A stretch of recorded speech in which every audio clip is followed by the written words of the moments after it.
Hi, my name is Camilla Dahl and I'm an accredited practicing dietitian at the Low Carb Clinic. You don't need to jump from a high carbohydrate, 6 meal a day lifestyle to a strict ketogenic diet overnight. Going low carb actually changes the way your cells produce energy, so you actually need to give them a bit of a chance to adapt. Low carbohydrate eating is not just another yo-yo diet, it's really a lifestyle, and by giving your body the chance to adjust, you will ensure sustainable success. So, here are my 3 top tips for successfully going and staying low carb.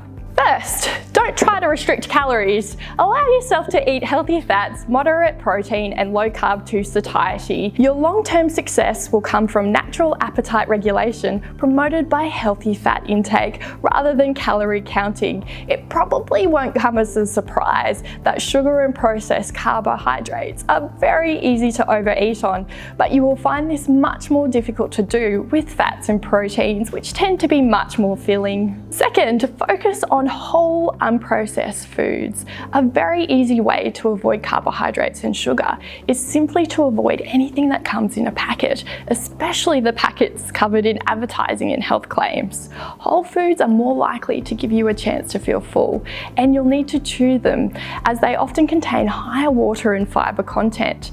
And whole foods aren't scientifically formulated to promote overeating. Processed foods often have teams of scientists behind them, calculating the best ratios of salt, sugar, sweeteners, or fat to ensure that you eat more than what you should. Think of how irresistible a bag of chips is compared to salmon, steak, eggs, and vegetables. You know when to stop and when you're full. And third, try to reduce your eating window. This is the number of hours you spend eating per day. Aim for less than 12 hours. That is, if you have a breakfast at 7 a.m, then your last meal of the day would be at 7 p.m. Once you're able to go for 12 hours without eating, try to reduce your eating window further and practice some intermittent fasting. This will ensure insulin, a hormone that makes you store fat and prevents you from burning it off, stays as low for much of the day as possible. Going low carb doesn't need to happen overnight. It's not a yo-yo diet. It's really a sustainable lifestyle change. There's no need to starve yourself. Low carb eating is about whole, unprocessed foods, finding your body's natural appetite control, and investing in sustainable changes that you can maintain.